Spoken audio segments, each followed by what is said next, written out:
Australia की big bash league अपने उरूज पर है और सबकी नजरें थीं पाकिस्तान के किंग बाबर आजम पर। सिडनी सिक्सर्स ने बाबर को इस उम्मीद से पिक किया था कि वो टॉप ऑर्डर को स्टेबिलिटी देंगे, लेकिन अफसोस कि अब तक का सफर बाबर के लिए किसी नाइटमेयर से कम नहीं रहा। जहां सिडनी सिक्सर्स पॉइंट्स टेबल पर टॉप टीम्स में शामिल है, वहीं बाबर आजम का अपना बैट खामोश है। क्या बाबर वाकई T20 फॉर्मेट में पीछे रह गए हैं या ये सिर्फ एक बुरा वक्त है?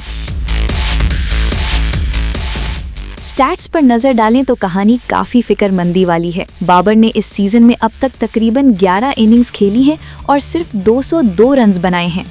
उनका बैटिंग एवरेज 22 के करीब है, लेकिन सबसे ज्यादा सवाल उनके 103 के स्ट्राइक रेट पर उठ रहे हैं। सिडनी थंडर के खिलाफ उन्होंने 58 रन्स की एक अच्छी इनिंग्स खेली थी, लेकिन उसके अलावा अक्सर मैचेस में वो सिंगल डिजिट्स पर आउट हुए या फिर इतनी बॉल्स खेल गए कि प्रेशर उनके पार्टनर पर आ गया। हाल ही में मार्क वॉ ने तो यहाँ तक कह दिया कि अगर सिक्सर्स को टूर्नामेंट जीतना है तो उन्हें बाबर को ड्रॉप करना पड़ेगा। लेकिन एक हैरत अंगेज बात यह है कि बाबर के स्ट्रगल के बावजूद सिडनी सिक्सर्स पॉइंट्स टेबल पर मजबूती से टॉप 4 में खड़ी है।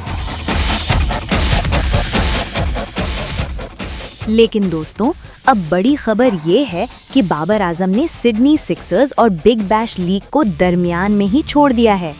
उनकी खराब फॉर्म और स्ट्राइक रेट पर होने वाली क्रिटिसिज्म के बीच बाबर ने वापसी का फैसला किया है। कुछ रिपोर्ट्स के मुताबिक उन्होंने ये फैसला अपनी नेशनल ड्यूटीज या पर्सनल रीजंस की बिना पर किया है, लेकिन क्रिटिक्स इसे उनके BBL करियर का एक डिसअपॉइंटिंग एंड कह रहे हैं। सिक्सर्स अब प्लेऑफ्स में उनके बगैर उतरेगी। क्या आपको लगता है कि बाबर का BBL से यूं जाना उनके करियर पर असर डालेगा? क्या उन्हें एक फाइटर की तरह रुककर जवाब देना चाहिए था? कमेंट सेक्शन में अपनी राय जरूर दें।